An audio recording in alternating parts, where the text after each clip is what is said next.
ये है गाड़ी टोयोटा क्राउन हाइब्रिड। आप देखें रेडिएटर कैप खुला हुआ इसका, और जो इसका इंजन का जो पानी है इसका, ये इधर से बुलबुले आ रहे हैं और पानी बाहर आ रहा है और गाड़ी हीटअप हो रही है और गाड़ी पानी कम भी कर रही है।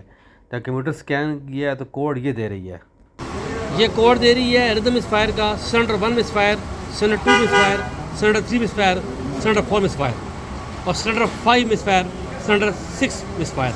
ये 6 सिलेंडर इंजन है और ये कोड इसमें आ रहे हैं। और गाड़ी का जो रेडिएटर कैप खोलते हैं तो गाड़ी इस तरह का बिहेवियर कर रही है। आप बताएं क्या फॉल्ट हो सकता है।